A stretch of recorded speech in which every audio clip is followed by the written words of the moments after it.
Ravnatelji slovenskih kmetijskih šol so se odločili, da bodo pogledali v nederja izobraževanja na avstrijskem Koroškem, tudi na spodnjem Štajerskem. Želja je bila predvsem, da začnemo razumeti, kako in na kakšen način se učenec pripravlja na svoj bodoči poklic. Kje so tu znotraj vse tiste sinergije, o katerih moramo govoriti takrat, ko želimo, da bo naš otrok pravilno izbral. Gre za to, da je velikokrat tu preveč velik vpliv samega izobraževanja ali pa preveč velik vpliv staršev, kot se temu reče. In takrat praktično to mlado bitje nekje med 10. in 13. letom vlomimo v nepravo smer. In prav zaradi tega je bilo tisto, kar povem na začetku in bom povedal še na koncu, in kar so ravnatelji izvedeli na teh koroških in spodnještajerskih šolah, najpomembnejše. In sicer pravijo, mi nočemo samo naučiti nekaj delati, ampak želimo našega učenca pripraviti na življenje, na izbiro poklica. In tega so se ravnatelji preklemano dobro zavedeli, ko so prišli v Litzelhof, ker je ravnatelj pravzaprav z skromno pozornostjo opisoval vse tisto, kar ima na šoli za pokazati. Namreč šole, to so 8+3 šole, 3-letno izobraževanje, na nek način usmerja in utirja učence, bodisi v samo kmetijstvo, v kmetijske programe, kjer se učijo vsega tistega, kar je izvirno kmetijstvo in kjer se učijo del ročnih spretnosti, razumevanja samih živali, samostojnosti pri izvedbi vseh del, pa naj se gre za krmljenje, naj se gre za delo v hlevu ali pa takrat, ko pripravljajo neko trgovino in v tej trgovini poskušajo razmišljati o tem, kaj bodo počeli jutri. Niso bogato opremljeni. Pravijo, da so vsi njihovi stroji že precej stari, ampak ne gre toliko za to, kakšne firme je stroj, ampak kakšen pomočnik pri vsem tem delu je in da se pravzaprav spoznajo tudi na tisto, kar je v nekem principu morda težko in slabo. Gremo lahko v tehnologije in boste rekli, ja, tam na tistem avstrijskem Koroškem imajo slabo kmetijstvo. Bežte, no, niti približno ne, kmetijstvo je pač okolju primerno in vedno naravnano na to, da bomo s tem svojim delom nekaj zaslužili. Znotraj tega pa izkoristili tiste prirodne danosti, ki jih sama država daje. In ti letelički so bili prav na nek način avstrijsko oskrbljeni, čeprav je v izhodišču švicarski kratki sistem priveza, ali pa te krave so bile prav lepo Freilauf, kot se reče po nemško, oskrbljene, se pravi samopostrežno in pa prosto rejsko, se pravi odvezane in oskrbljene tako, kot se spodobi. Ni toliko pomembno, da je vse natančno naravnano na tisto, čemu rečemo vrhunski pridelki, ampak mora biti naravnano na nek način razumevanja samega poklica in pri tem poklicu morajo biti vsa tista sidra, na katere se potem učenec vlovi, naravnana tako, da je, kot bi temu rekel, vse prav. Se pravi, majhna mlada glavica, ki je povsem prazna v tej smeri, kaj bom počel, bo utirjena in usmerjena pravzaprav v neko določeno izobrazbo. No, sam ravnatelj je rekel, da mu je hudo, da ne more poklicati zraven vseh svojih učiteljev, ker pravi, sam sem brez učiteljev vreden enako nič. In tu je rekel, smo še posebej ponosni na naše izobraževanje za potrebe gozda. Oni imajo na svoji šoli v Litzelhofu, je ta šola in pravi, imamo in smo ponosni na svoje delo v gozdu. Namreč imajo kar skoraj 3/4 svoje šole usmerjeno v gozd in tam pri tem gozdu se je videlo, da posvečajo posebno pozornost delu v gozdu. Rekel je, no ja, saj vi Slovenci za nami nič ne zaostajate, ko smo na teh tekmovanjih šol, ki se prirejajo v okviru Evropske unije za potrebe tekmovanja. Takrat smo enkrat prvi mi, enkrat ste prvi vi. No in ko je pokazal, je pravzaprav pokazal, kako na kakšen način učenec to sestavi v najhitrejšem možnem času. Takšno je tekmovanje, teh tekem je še veliko več, vsebin in tako naprej tudi, no in 13:28 je čas, ki ga poznamo iz tekmovanja, krasen. Poskušal je potem še hitrejše doseči, še hitrejše, recimo z eno roko. Skratka, na nek način se je učitelj poslužil tekmovanja, 10:21, vidite, kakšen krasen čas, ne. Poslužil se je tekmovanja, znanja vsem tem, v nekem smislu pokazati sebi in svojim, da zna, da zmore, in rekel je ravnatelj, naš učitelj je bil evropski prvak in to je pomembno. Tudi pri kravah 80 000 kilogramov mleka v laktaciji, na veliko tekmovanjih so bili, tudi s takimi se ponašajo 40-60 000 in tako naprej, ali pa ta, ki ima 100 000 litrov mleka v standardni laktaciji. S tem se ponašajo predvsem zaradi tega, ker so ponosni. In tu pravijo ne samo učenci, tudi šola, tudi mi, učitelji, smo ponosni, da lahko poučujemo v takem okolju, čeprav ministrstvo velikokrat ne razume, da bi potrebovali mogoče kaj boljšega. Ampak pravijo, mi Avstrijci imamo toliko denarja v tej šoli na razpolago in prav zaradi tega se lotevamo tega izobraževanja na tak način, da je enostaven, skromen in pa da daje največ možnosti. Pomeni, učiteljevo znanje je največ vredno, ne pa toliko oprema, in če ste videli, na kakšen način pravzaprav učenci prevažajo mleko, bi si rekli, no ja, to pa je nekaj hudo narobe. Tukaj vidimo tudi prevoz živine, kjer so v tem primeru ni šlo, da je učenec vozil, ampak vidim, da gre za sinergije dela, okolja in pa same šole. Oprema, kot sem že rekel, povprečna, teleta, lahko rečem, se vidi, da se zelo, zelo dobro počutijo. Hlevi pa takšni, kot so ponavadi. In pravi, no ja, mi, učitelji, skupaj z našo opremo moramo doseči tisto, kar je največ. Pri nas, v naših šolskih razmerah, pravzaprav imamo veliko učencev in to veliko učencev po plačilnem sistemu pomeni tudi več denarja. Pri njih pa so ti učenci nekje v številu okoli 170 jih je na tej šoli, pravzaprav podrejeni vsemu tistemu, čemu rečemo enostavnost.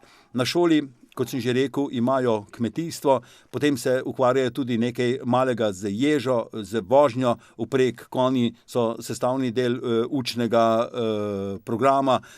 Imajo tudi verkštat, v katerem potem popravljajo določene reči. Skupaj spravljajo tudi sir, med, potem kuhajo žganje, pripravljajo sok iz tistih jabolk, ki jih imajo pač doma. Učijo se polnjenja, laborirajo, se pravi, ugotavljajo sestavine vsega. Pa čeprav je to tista res šola, ki niti srednja šola ni. To je prestop iz 8. razreda v 9. razred, ki še zmerom osnovnošolski, če greš naprej na gimnazijo, pa potem še 2 leti izobraževanja. Cilj pa je, da učenec spozna, kaj bi rad v življenju počel. Na Litzelhofski šoli je pravzaprav pomembno to, da si dober gozdar, pomembno je to, da si dober, kot se temu reče, v pripravi in predelavi vseh kmetijskih teh pridelkov, in pa, da pravzaprav utirjaš vse tisto, kar bi se naj v tem okolju začetka visokih tur dogajalo. In prav zanimivo je bilo, ko je ravnatelj rekel, učitelj je tisti, ki meni pomeni največ, in nas je peljal gospe Gerhild na kmetijo Moserhof, kjer pravi, dolgo časa sem jo pregovarjal in ona je prišla k nam. Namreč njen mož Heinz izdeluje razne izdelke iz lesa, ona pa je tudi lovec je, v tem so si enaki, se pravi velike količine gozda, to srce spodnjih visokih tur je vtkal iz tistega neuporabljenega lesa izjemno etnološko usmerjena sama kmetija.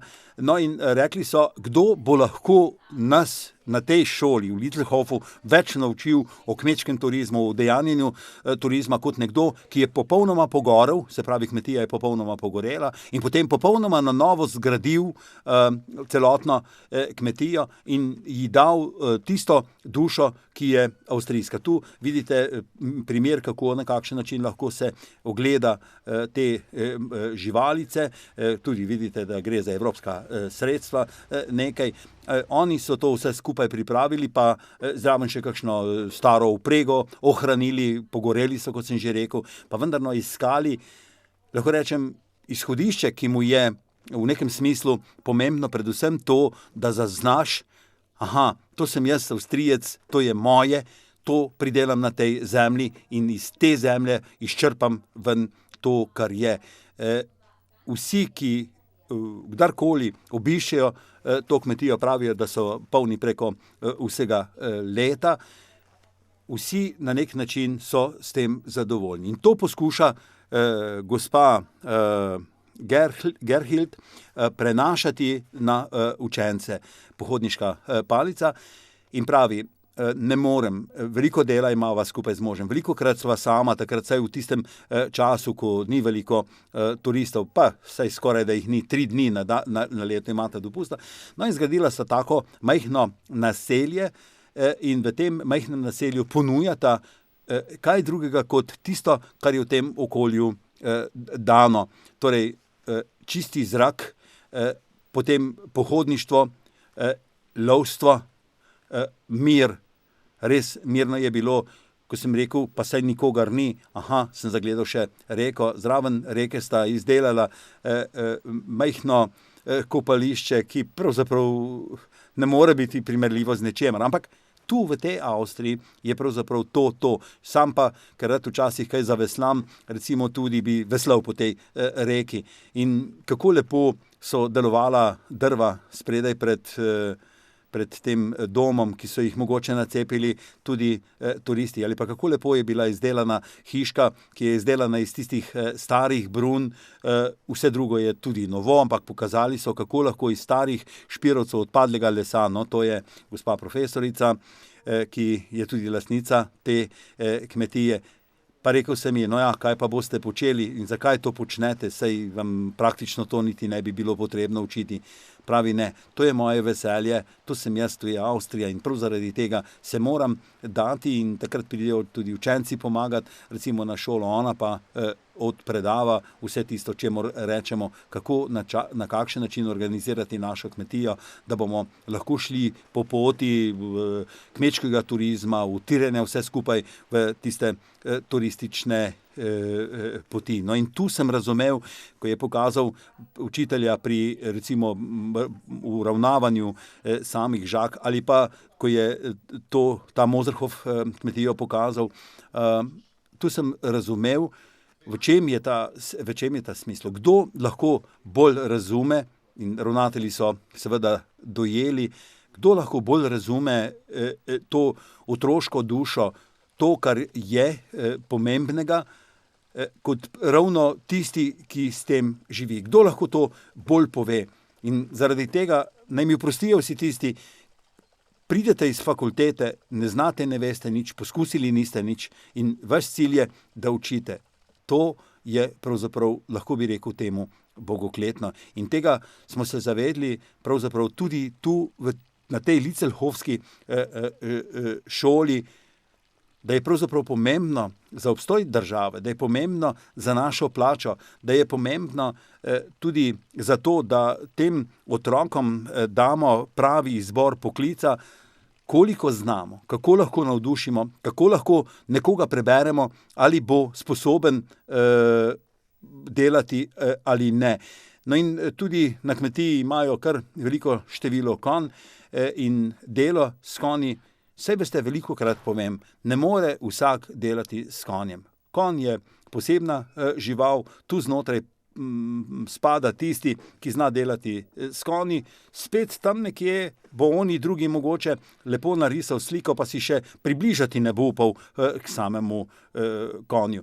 Oni imajo na kmetiji okoli 50 konj, kar 2/3 teh je lastniških, se pravi so nastanjeni, niščejo nobene hudo velike lepote, dež je padal takrat, tako da so v blatu, to bodo mogoče kateri razumeli, kako je. Pri konjih se drugače pač ne da, ker s kopitom vse uničijo, drugače pa sam parkur za preskakovanje ovir je tak kot drugod. Vasica v okolju pa takšna, kot mora biti v tem spodnjem delu visokih tur in razumevanje vsega tega je, tu smo in poiskali nas boste. In mi vemo, da če bomo dobri, če bomo najboljši, se nam ni bati. No, to sem rekel prej, da imajo tudi na ogled male živali, ponije, recimo koze, ovce. Skratka, kar veliko je tistega, s čimer pritegnejo k temu, da pridejo ljudje pač na same kmetije. Na tem avstrijskem so pravzaprav kmetije, šole ločene, se pravi, moški so posebej, ženske pa posebej. To mi sicer ne ustreza povsem, ampak najbrž, da je tako prav. In Draughofen je šola, kjer izobražujejo učenke. Prav vesel sem bil, da se je vse zgodilo tako, kot se dogaja tudi pri nas, recimo na naših šolah. Gre za šolo bodočih gospodinj, kjer se učijo vsega, s čimer bodo lahko popestrile svoj dan. Tudi to so mi rekli, imamo takšno sobo, pa takšno sobo in ta lepša soba je za tiste lepše, bolj pomembne dni in zaradi tega, ker se praznik mora ločiti od delovnega dne. In to je pomembno, da dopovemo v družini, svojim otrokom, svojim partnerjem in tako naprej. To sem, lahko bi rekel, hitro dojel v smislu pravi izbor poklica, pripravite se na življenje, da bomo pravilno razumeli vse skupaj. Rekel sem že včasih, da je na avstrijskem Koroškem pravzaprav to lahko, saj je veliko. To so družine, so zelo številčne in v takih družinah potem mamica zagotovo lahko zasluži lepo plačo, tudi tako, da s harmonikami recimo potem zabava svoje domače ali pa pripravi kakšen praznik ali pa, če se, kot smo prej videli, ukvarjaš z kmečkim turizmom. Pa ne gre za toliko, kot gre za to, ali lahko to dekle ugotovi, ji to paše in ne paše. Velikokrat pri nas stari oče reče, ti boš špilal harmoniko in jo moraš špilati, in potem, ko je potrebno nastopiti, si tega niti ne upa, niti ne želi. In tu je neumnosti toliko postorjenih v smeri utirjanja, kot sem že rekel, k nekemu določenemu poklicu in izobrazbi, da resnica je pravzaprav skrita v tej avstrijski resnici. Se pravi, dajmo skupaj ugotoviti, vi starši, mi učitelji in učenci, skupaj ugotovimo, ali smo pripravljeni za tak poklic, ali kateri poklic, ali nam bolj leži kmetijstvo, nam bolj leži priprava hrane, ali nam bolj recimo prija kakšno železo. Da smo se razumeli, da smo doumeli vse skupaj, pravijo, biti kmet ali biti umetnik pravzaprav je povsem isto v tistem trenutku, ko ste vi znotraj nekega prostora in ne odloča o tem, kako boste živeli denar, ampak odloča vaša sreča. Namreč umetnik pravi, jaz sem srečen, nisem lačen, če ustvarjam in če ustvarjam iz svoje duše nekaj, kar je meni lepega. Ravnatelji so to doumeli in razumeli. In tu znotraj je bilo pravzaprav tisto, kar je naše avstrijsko, izvirno, tako pomembno, da ko smo poslušali, smo pravzaprav celo uro zamudili, predvsem zaradi tega, ker nam je bilo tako na izviren način povedano, da je pravzaprav umetnik znotraj neke države neka pomembna veličina, naš Prešeren, vse ga spoštujemo. Pa vendarno takrat, ko utirjamo našega otroka, moramo iti v smer, ki se ji reče pripraviti za pouk. No, to je Anton Martin Slomšek, njegova cerkev v Šentandražu, v Lamantinski škofiji, kjer pravzaprav skupaj na nek način gresta ta sadovnjak, priprava jabolk na vse mogoče načine. To je sadjarsko-vinogradniški center za Koroško, kjer poskušajo tudi skupaj spraviti kar 100 hektarjev z dovoljenjem Evropske unije, kot se temu reče, vinogradov, da bi imeli svoje vino. Pravijo, ja, vse druga vina vi imate, ampak mi imamo naše novo koroško vino in na to bomo zelo, zelo ponosni. Mi imamo tudi jabolka, jabolčne nasade, no in tu so naredili sinergijo z tem sadjarsko-vinogradniškim centrom in pa s to šolo. Šola se veliko bolj ukvarja z lesom, ste videli potem v posnetkih z kovino. No, sadjarsko-vinogradniški center pa, kjer se izobražujejo tudi učenci, pa pravzaprav utirja vse v tisto pravo smer sadjarsko-vinogradniško, ki je tu v tej labodi dolini, kot se po slovensko lepo reče, vse lepo in prav. In priprava vsega je pravzaprav utirjena v smer, kot sem že prej rekel. Se pravi, mi, Korošci, bomo imeli svoje vino. In prvič smo bili zraven, ko so vinificirali oziroma drozgali te majhne količine grozdja, imajo poskusne nasade, v teh poskusnih nasadih še vedno ugotavljajo, katere sorte, katere variante, potem bodo pa tudi te sorte poskušali oplemeniti s kakšnim križanjem, utirjanjem v neko smer, ki bi potem njim dala kljub temu še vedno sprejemljivo in dovolj sladko vino. Pravijo, da takoj v začetku so se ukvarjali z predelavo jabolk, sedaj na novo pa se ukvarjajo tudi s predelavo samega grozdja in bili smo priča tem prvim poskusom vinificiranja, kot se temu reče, njihovega koroškega vina. Velik projekt je to, o tem bi lahko govorili še več. Gre pa za to, da se ne ukvarjajo recimo samo z uvajanjem teh novih prijemov in v tem primeru naše koroško vino. Bomo ponosni na to in mi ga bomo pili, če ga ne bo nobeden. 100 hektarjev, vse to ni tako veliko. Ampak pravijo, da tudi pri sortah jabolk takrat, ko poskušajo najti najboljše, naj si bo ta sok, jabolčni sok, naj si bo žganje ali pa naj si gre za jabolka. Jaz sem bil zelo, zelo navdušen nad barvo v tem koroškem okolju. Malo je bilo takšnih, kot bi temu lahko rekli, zelenih. Bil sem navdušen tudi nad skromnostjo njihove opreme, pa vendarno pri tej opremi ni manjkalo povsem nič. No, in Marija Terezija je k nam prinesla tole, kar gledate, pa razmišljajte, kaj je, in oni pravijo, iz tega se naredi najboljši mošt, iz tega se naredi najboljše žganje, iz tega naredimo, lahko rečem, najboljši sok in tu znotraj ni bilo velikih strojev. Bile pa so velike vsebine, kot se temu reče, saj poskušajo pri vsaki hruški, pri vsaki tepka je bila, ne?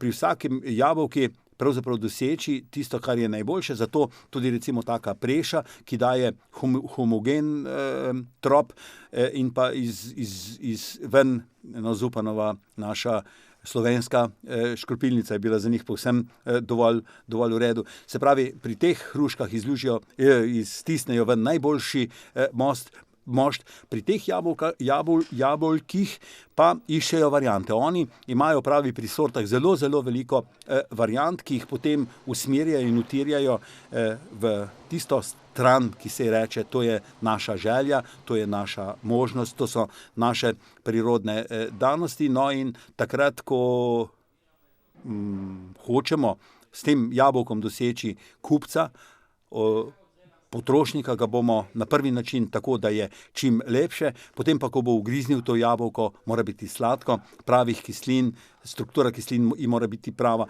no in takrat lahko rečemo, da smo že na pravi poti, da bomo dosegli vse skupaj.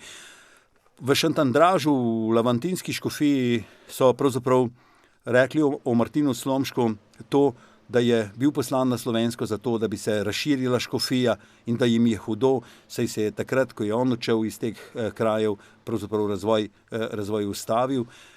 Tudi to boste verjetno spoznali, kaj je. Iz tega se dela